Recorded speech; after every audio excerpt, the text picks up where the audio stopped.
Action. Émission dossier, mesdames et messieurs. Aujourd'hui, nous avons le plaisir de recevoir pour vous un monsieur que vous allez découvrir tout à l'heure. Zali Papa Bruno. Papa Bruno Zali Nani. Papa Bruno Zali Papa ya de konabiso danseuse nabiso au tobengaka Brunette Monantsuka. Les tobenga no benge bon na BCBG. Papa Bruno Zali père biologique. Après sortie médiatique, enfin Papa Bruno a mon ami pour recadrer certains points que Zongi Samakambo aux Zali Kolobama concernant mon ami. Papa Bruno Mbote. Papa Bruno Tolini Toiba ne konambo mukuse. Yo nous ali mon boti papa ou boti Brunette. Maman ne kombo na ye Cadette nga Bruno. Nde na pesa ke kombo ya Brunette. Donc na libaki ya kombo mama na yanga. Bruno. Brunette. Nde yango. Eza Jean-Té, eza Josette. Eza nde Bruno kombo nanga. Nde papa na ye. Brunette azali mwana na yo. Mwana. OK ko se rappeler au botame na ba peu près na ba année ni. Na bote juste en 1996. 1996 de oboti Brunette. Brunette yo na ye pona ko kabwana mwana obukabona na neni parce que yo na ki aux Azali soldat. OK na ki na kendaka bitumba.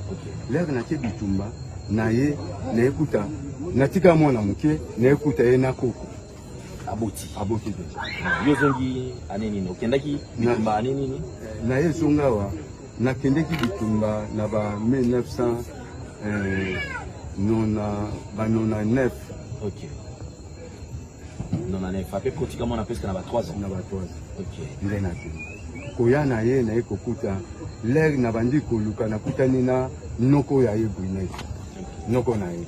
Ndeskoyo na yusi noko yanga bi di na posa kutana na grande sœur na yo. Abia grande moi no kuta ebite moi koma bien. Moi no abota na JP, moi no boy.